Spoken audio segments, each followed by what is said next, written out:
life and music, we've assembled an all-star panel, including Buddy himself, to discuss this beloved icon of the blues. So, without further ado, here's your moderator, Bluesville host and musician, Gabby on the other side.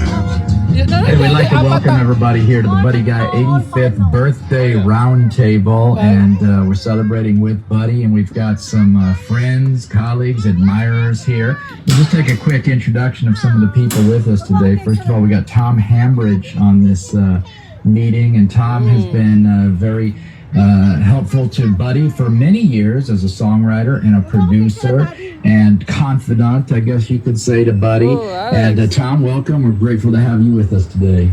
Great to be here. Thank you. Excuse me, don't forget his drums too. And a drummer extraordinaire, of course, yes. We've got Shamika Copeland, recent winner of the BB King Blues Entertainment we're above. Award, as well as countless We're above. See the car, Gabby? Welcome you, Shamika. Glad to have you. Man who needs no introduction, continuously hits the top of the charts with anything he puts out, a guitar extraordinaire. Also host on Bluesville, we've got Joe Massa. Joe, how you doing, man? I'm doing great. Thanks for having me. It's an honor to be here. It's an honor, I think, for all of us to be helping the man of the hour, Mr. Buddy Guy. Buddy, how you doing? Well, it's not easy to start from the introduction still.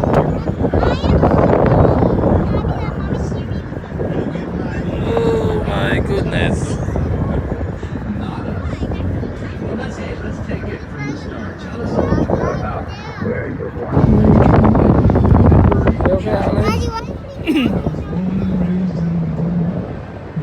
We're moving.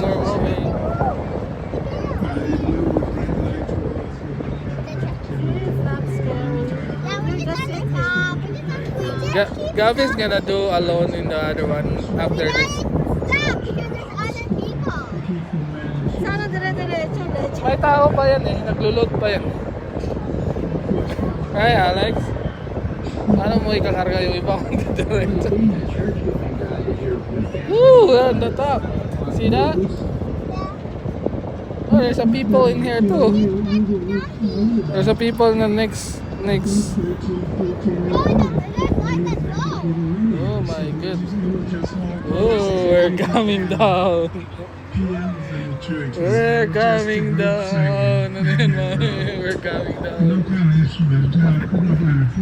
Why are you so worried?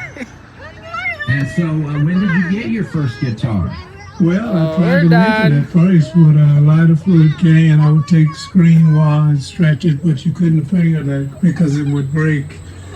And I think about 14, Charlie Hooper came up with Boogie Chill in my band. Oh, we are on top again, Alex. Did you see it? Where's the car, Alex? House to house. Start on Christmas Eve, break up all the beer, about a gallon of beer, gallon of wine, go to the next house and do the same thing. When they all got drunk, he would put his guitar down, and all the rest of the kids maybe had some kind of toy. If they didn't get it through Santa Claus, you had to make your damn toy yourself. Some people. So get your guitar and try to May tao yung kinarga eh. Ayan, nakikita lang sa mga mami. Oh, look at that one, the spin one. They are standing right there. As Buddy mentioned, you play drums with them both live and in the studio, but you've been a producer, you've been a songwriter and co-writer. Tell us a little bit about how you got hooked up with Buddy Guy and shout out in your life. Wow. Well, I actually first met Buddy. I don't even know if he'll remember this, but I had a record deal years ago on Artemis Records, and Mommy's gonna do the other Ferries wheel right there. One of the tours I had was opening for Buddy Guy. Flipping, Mommy? And I remember playing about 7 or 8 shows, and Buddy didn't show up till he went on stage. And then one particular night I came on stage, his manager said, this is his manager way before Max, and he said, hey, Buddy wants to see you in his dressing room right now. And I thought, oh, crap. I'm probably getting fired or something. I walked in and Buddy said, I got here early and I was listening to the speakers backstage. And I'm hearing you play these songs, Pursuing to That Speed and George Thorogood and Cowboy. What's the connection, And I said, well, I wrote all those songs. And and he said, well, why don't you write some damn songs for me? And that was my introduction to Buddy. And I said I'd be honored, I'd love to. And then, you know, a few years after that, I got a call from Sony, and they were discussing having me. I produced some other records for some people, and they asked what kind of record I wanted to make for, if I could make a record for Buddy, what I would do. And I said I'd like to try to capture him telling his story about his life, and maybe make it sound like he plays live, where it's just kind of completely over the top, reckless. And we made, I got together with him, we talked, and he told me some stories, and that's when I wrote Skin Deep and all the songs for that Skin Deep record. That's when we started. A long time ago. Shamika, how about you? Do you remember the first time you met Buddy, or heard him, or became aware of this great blues legend that we have, Buddy Guy? Gosh, I feel like I've had such a long history with Buddy too, and I don't know if he would even remember some of it.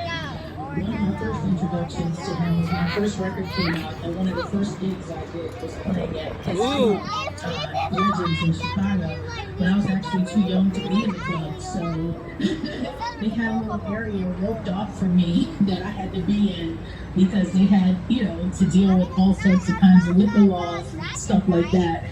And then immediately after that, I did my first tour. It was with Jimmy Vaughn and Buddy Guy. And it was the first time I got a chance to see Buddy perform, really. And he came out on stage, and he said, "You damn right, oh my God, I love him so much."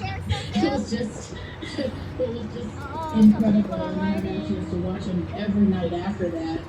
And on a personal note, he was just always so incredibly kind to me, and just kind of took me under his wing. And he knew about my dad, and him, and fortunately him and so many other guys who treated me so well. And so I always felt protected and great out there in the world, because I knew these guys had my back in a way. So I want to thank you for that, Buddy, for sharing your stage with me and all those years, and giving me an outlet to perform, and just being so good and kind to me. I appreciate it, and I love you for that. Thank you. So we got Joe Bonamassa with us, and Joe's one of the best known guitar players on the scene today of any genre. And he's definitely keeping the tradition alive and well, and pushing it into the future. Joe, how do you remember coming to be aware of Buddy Guy, and what's he meant to you in your musical career and just in your life in general? Well, for the sake of this conversation, by the way, happy early birthday, Buddy. I brought props. I know this is radio. This says, this was 1990. Buddy Guy at the Haunts in Ithaca, New York, featuring a 13-year-old blues guitar whiz, that wasn't my words, that was somebody else's, smoking Joe Bonamassa. And when they closed the Haunt in Ithaca, New York,